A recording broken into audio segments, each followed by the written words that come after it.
Hello, this is Virtualis the Chess Noob, learning and having fun with chess. Today I played another game where the opponent unnecessarily rage quit in the opening.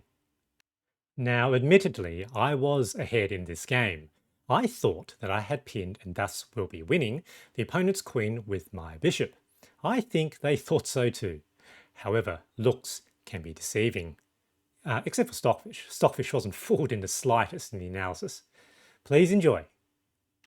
Now this will be a short video, but very quickly we'll have a look at the review. So we only had 13 moves, reasonably equal. I was a bit ahead at the point where my opponent rage quit. And if you look, I didn't play that accurately, about 76%, them about 67, relatively similar number of good moves and blunders. So let's now move straight to the analysis. So in this game, we ended up playing a Vienna main line, e4, e5, knight c3, knight f6, f4, and then the main line, d5. So I captured that pawn, so naturally they catch it back with knight, and here, knight to avoid queen h4, which comes with check, and I've got a whole video on that when I played the main line as with the black pieces. At this point, they play bishop g4, which is apparently not the most accurate move. I capture that sort of hanging pawn. They develop that other knight, c6, which makes a lot of sense.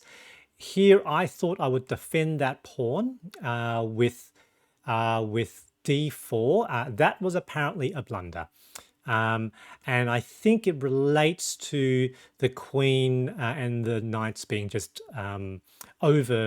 doing too many things. They can't actually protect all the pieces. I end up losing a piece down that line.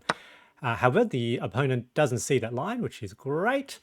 Capture back with the b pawn, so opening up that semi-open file for the rook. Now it's got a nice center.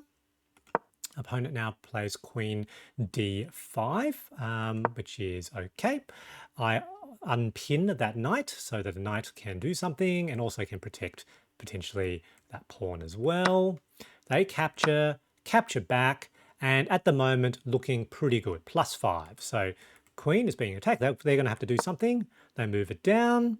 Here I thought I'll need to protect that pawn. So Stockfish reckoned that, trading queens here was good. I wasn't keen to trade queens. Now, they are long castles, bringing in an extra attacker, which I think was probably a pretty good move for them. But, still almost +5 for me. Now, bishop back, threaten. And I wondered whether or not they were going to go there, and then we can do that dance. And they did, and here they resigned, so obviously it looks like the queen is pinned, isn't it? And I thought I was pretty clever here. I thought, yep, there's no way. I thought that queen was definitely lost. If they try to block, then I could en passant them, is what I thought. But when I looked at the analysis, I was going, oh, why wasn't this considered the best move? And basically because if the opponent does play f5, I can't en passant because that pawn is actually pinned to the king, which means that pawn move is a straight up attack on that bishop, and the bishop will be forced to move. So the queen is not lost. So in fact, yes, I was +5, but this sequence of events, which to me looked like I was pinning the queen, was actually an inaccurate move because it actually doesn't work. Now the opponent didn't see that. I didn't see that. I thought I was winning that queen, and so they resigned.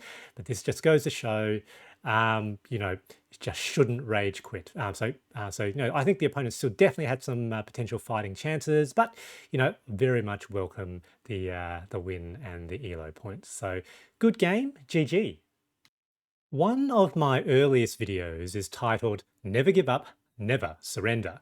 And this is certainly true at the beginner intermediate level, especially in the opening stages of the game. I've won games where I was obviously losing and have similarly lost games when I was clearly winning. Humans aren't robots, and sometimes being down on material results in imaginative and fun tactics on the board. I hope you found this video interesting, and thanks for watching.